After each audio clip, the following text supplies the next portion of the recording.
بانی P T I کے doctor Asim یوسف نے آگاہ کیا ہے کہ کل ان کی 2 ڈاکٹر سے بات ہوئی جو بانی کی آنکھ کا علاج کر رہے ہیں۔ وہ حتمی طور پر نہیں کہہ سکتے کہ بانی کی طبیعت کیسی ہے۔ انہوں نے حکومت سے درخواست کی ہے کہ انہیں ڈاکٹر فیصل سلطان اور بانی تحریک انصاف کی فیملی کے نامزد ڈاکٹرز کو معائنے اور علاج کے عمل میں شامل ہونے کی اجازت دی جائے۔ رات تقریباً 9:45 بجے میں نے ٹیلی فون پہ 2 ڈاکٹرز سے بات کی اسلام آباد میں، جو کہ اس وقت عمران خان صاحب کی آنکھ کا علاج کر رہے ہیں۔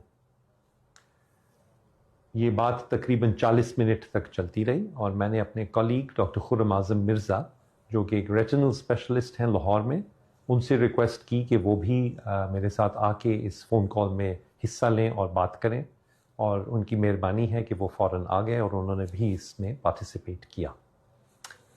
اس فون کال میں جو اسلام آباد میں ڈاکٹرز تھے، انہوں نے تفصیلاً مجھے بتایا کہ انہوں نے وہ کب سے دیکھ رہے ہیں خان صاحب کو، انہوں نے کیا ان کے لیے ٹیسٹس کیے، کیا ڈائگنوسس بنایا، کیا علاج ہوا ہے ابھی تک، اور انہوں نے یہ بھی بتایا کہ آگے وہ کیا علاج پلان کر رہے ہیں اور فالو اپ کس طرح کیا جائے گا۔ آخری دفعہ انہوں نے کل دوپہر کو خان صاحب کو دیکھا، اور تمام جو رپورٹیں ہیں اور جو کل کی بھی اسیسمنٹ ہے اس کے مطابق انہوں نے مجھے بتایا کہ خان صاحب کی طبیعت بہت بہتر ہے پہلے سے، اور ان کی آنکھ بھی امپروو ہوئی ہے اور بینائی میں بھی بہتری آئی ہے۔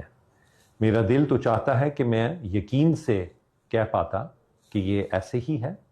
لیکن افسوس ہے کہ میں نہ تو اس بات کی تصدیق کر سکتا ہوں اور نہ ہی تردید۔ یہ اس لیے ہے کیونکہ میں نے خان صاحب کو خود نہیں دیکھا۔